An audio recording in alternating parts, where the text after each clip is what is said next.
खबर दिल्ली से है, जहां पर 22 साल के इसरार अहमद नाम के एक लड़के को चोरी के आरोप में लोगों ने मारते मारते उसकी जान ले ली।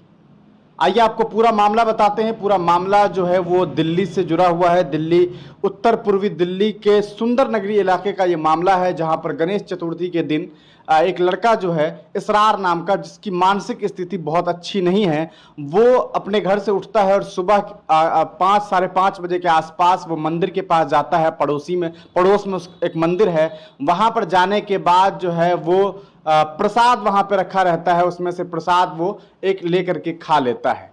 वहाँ कुछ लोग बताते हैं कि वहां पर केला रखा हुआ होता है, उसे लेकर के वो खा लेता है। जिसके बाद वहां पर कुछ लोग जो है वो नाराज हो जाते हैं और नाराज होने के बाद उस पर ये इल्जाम लगा देते हैं कि ये चोरी करने के लिए आया था और चोरी का इल्जाम भी 20 रुपये का लगता है। उसके बाद कुछ लोग गुस्से में आ जाते हैं और उन्हें पीटना शुरू कर देते हैं और उसके बाद न सिर्फ उसे पीटते हैं बल्कि एक खंबे में ले जा करके बांध देते हैं और लाठी डंडे और अलग अलग हथियार और औजारों से उसे मारना शुरू कर देते हैं। 22-23 साल का वो इसरार चिल्लाता है, चीखता है, वो माफी मांगता है कि मुझसे गलती हो गई है, मुझे समझ नहीं आया, मैंने खा लिया। और उसके बाद उसे मारते मारते लोग इतना मारते हैं कि उसकी जान चली जाती है। अब आप सोच सकते हैं कि इंसानियत कहां चली गई है। अगर उसने केला खा ही लिया था तो इतना बड़ा नुकसान क्या हो गया। अगर आपके वो भगवान का प्रसाद था तो आपको तो प्रसन्न होना चाहिए था कि किसी ने आपके भगवान का जो प्रसाद है, किसी मुस्लिम समुदाय के एक लड़के ने अगर खा लिया तो आपको इतनी नफरत क्यों हो गई। अगर आपको इस बात का शक था कि उसने चोरी की तो आपने इस पूरे मामले का जांच पड़ताल क्यों नहीं किया, आपने इसको लेकर के पुलिस कंप्लेन क्यों नहीं किया। और अगर आपके अंदर इंसानियत थी, जो कि है नहीं, अगर आपके अंदर इंसानियत होती तो कम से कम आप यह समझते कि उसने अगर 20 रुपया लिया है तो इसके पीछे कोई वजह होगी। लेकिन नहीं, आपको तो कुछ नहीं समझना था। आपने चोरी का इल्जाम लगाया और आपने मारना पीटना शुरू कर दिया और उस इसरार को इतना मारा कि उसकी मौत हो गई। इस पूरे मामले के बाद एक दफा फिर से दिल्ली के पुलिस प्रशासन व्यवस्था पर भी सवाल उठना शुरू हो गया कि एक दफा फिर से एक मुस्लिम लड़के की लिंचिंग कर दी गई, उसे एक मॉब ने आकर के मार दिया, उसकी जान ले ली। वहां के जो लोकल लोग हैं, जो उस मंदिर के आसपास में जो लोग थे, उन लोगों ने बताया कि वो चोरी करने के लिए नहीं आया था। हाँ, उसने प्रसाद खा लिया था, प्रसाद में से एक केला उसने उठाया था और उसी की वजह से उसे मार दिया गया। अब आप सोच सकते हैं कि किसी बच्चे की मानसिक स्थिति ठीक नहीं है, जिसकी मां इस दुनिया में नहीं है, 4 बहनों के साथ वो रहता है, उसका एक बाप है, वो किसी तरह घर में बाहर काम करके आता है और अपना घर चलाता है। उस बच्चे को उन लोगों ने इतनी बेरहमी से मार दिया कि अब उस तस्वीर को भी मैं नहीं दिखा सकता हूं, ना उस वीडियो को दिखा सकता हूं जिसमें उसे मारा जा रहा है। उसे गंदी गंदी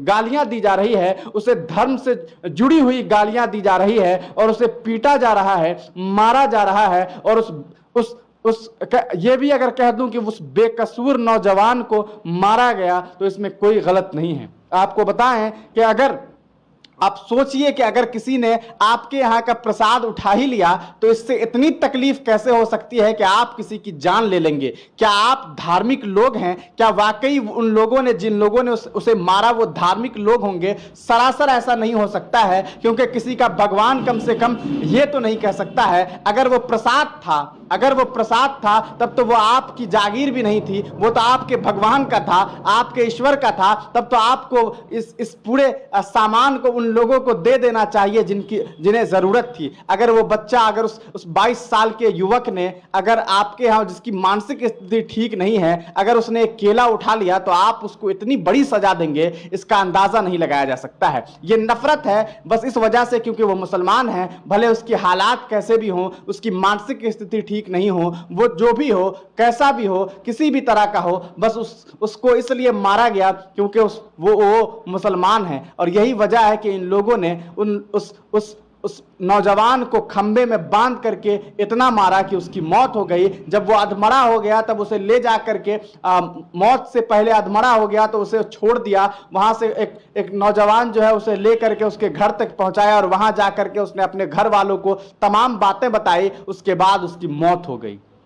इस पूरे मामले के बाद आपको बता दें कि मनोज, सोनू, मोनू और रत्ती और अन्य कई सारे लोगों पर, दर्जनों लोगों पर कार्रवाई होने की मांग की जा रही है, क्योंकि ये 4 प्रमुख जो नामजद लोग हैं ये उसमें शामिल हैं, जो बड़ी बेरहमी से उस नौजवान बच्चे को मार रहे हैं, पीट रहे हैं और उसकी जान ले लेते हैं। कहां मर जाती है इंसानियत, अब आप सोच सकते हैं। इस देश में आखिर ऐसा क्यों हो रहा है कि देश के संसद भवन से लेकर के सड़क तक पे जहां देखो वहां पर मुसलमानों के साथ जुर्म हो रहा है, जुल्म हो रहा है, लेकिन कोई जो है सुनने वाला नहीं है। और देश के प्रधान सेवक को लगता है कि इस देश में सबका साथ, सबका विकास हो रहा है, लेकिन हकीकत यह है कि विकास तो उन्हीं लोगों का हो रहा है जिन लोगों का वो चाह रहे हैं। बाकी जो लोग हैं उनके साथ सिर्फ और सिर्फ उनका कह सकते हैं उनका सत्यानाश हो रहा है, और उन्हें इस देश में आज दोयम दर्जे का सुलूक मिल रहा है। दूसरा सिटीजनशिप की तरह उनके साथ सुलूक किया जा रहा है। इस तरह से मुसलमानों के साथ व्यवहार हो रहा है